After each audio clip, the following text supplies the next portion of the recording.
What is going on, everybody? Welcome back to Red Seat Radio. My name is Corbin, and I just want to remind you guys that tomorrow is Wednesday, which means we will be live streaming the Oakland A's Red Sox game on this channel starting at 7 p.m. If you're new and haven't been to a live stream yet, I highly suggest you do. They are a ton of fun. And for those of you who are returning, I'm excited to see you guys there. Again, that is tomorrow night, Wednesday at 7 p.m. to watch the Oakland A's take on the Boston Red Sox. Anyways, on to today's video. And today's video is on a topic that has been a major topic discussed around this team since probably the second half of last year. And what I'm talking about is a closer. Because us as Red Sox fans, we know the importance of a dominant closer. If you take a look at every single one of our World Series, we see a dominant closer in that role. You see Keith Foulke in 2004, Papelbon in 2007, Koji in 2013, and Craig Kimbrell in 2018. But ever since Craig Kimbrell left, there's kind of been a void in that position. And it's been highlighted probably even more than it's been in the past this year because of the slow start the Boston Red Sox got off to. In fact, right now they are leading the league in blown saves with 14, and their winning percentage with save opportunities is just 46%. Obviously, that is a big issue. Even half of those 14 blown saves,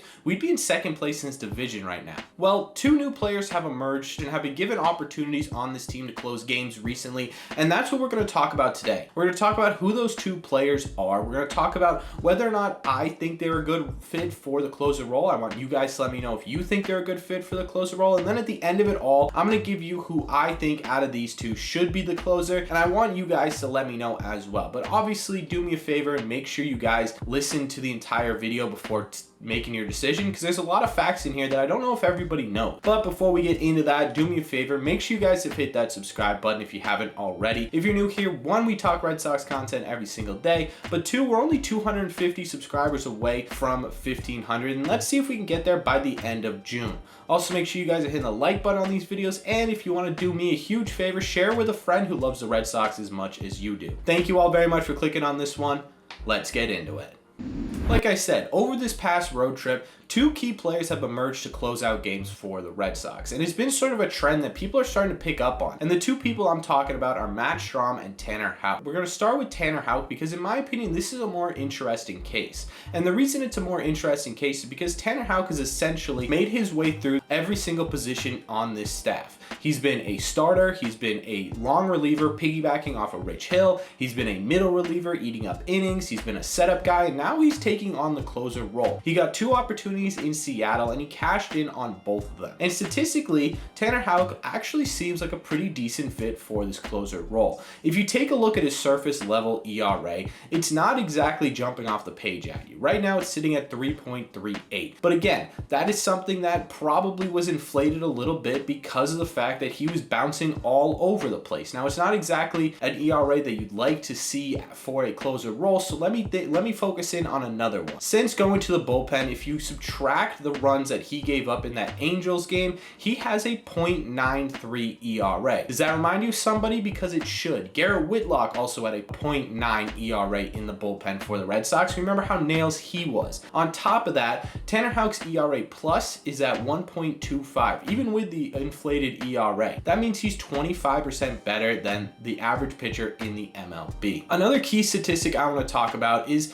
his win probability when he's in game versus when he's not. And when he's in games, the Red Sox are winning 53% of the games that he's in. Now, if you take that statistic and you put it towards those 14 blown saves, that knocks it down to pretty much 7, maybe even 6 blown saves, and you're looking at second place in this division. So if you're looking at Tanner Houck statistically for the closer role, it makes a lot of sense in my mind.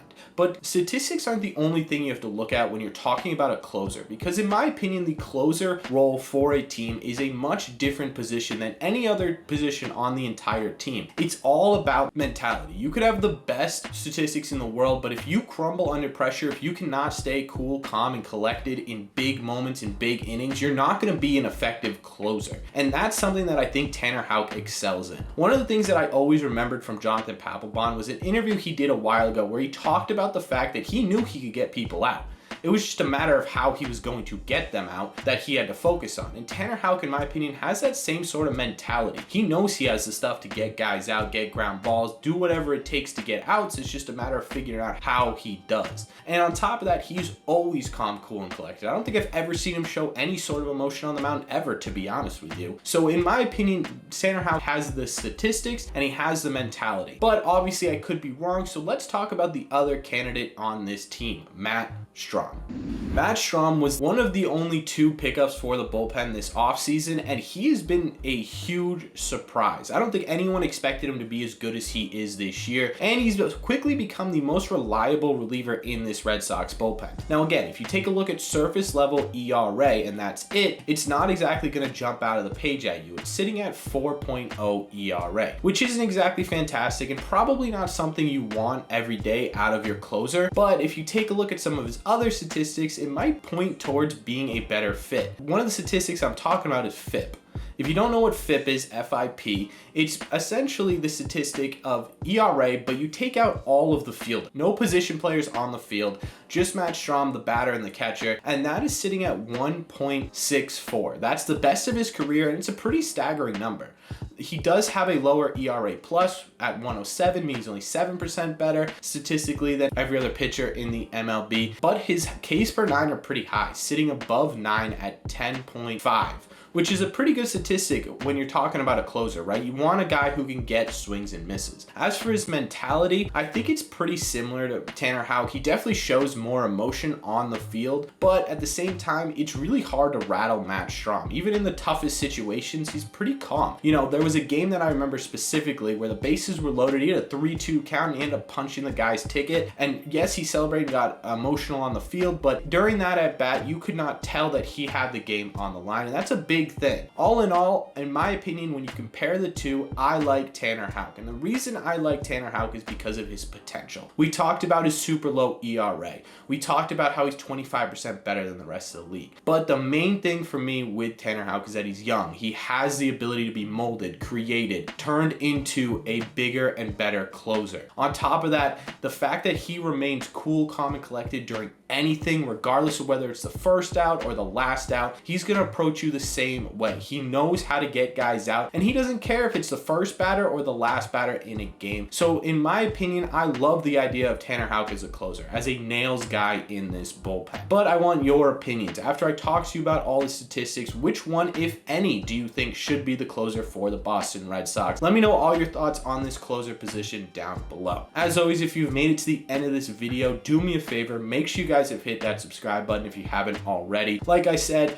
Red Sox content almost every single day. Also, only 250 subscribers away, so help us get there. And like I said at the beginning, don't be afraid to hit that like button. It helps out these videos a ton. And make sure you guys are sharing this with a friend. If they love the Red Sox as much as you do, I think they'll enjoy this video too. Thank you all very much for clicking on this one, and I will see you in the red seats.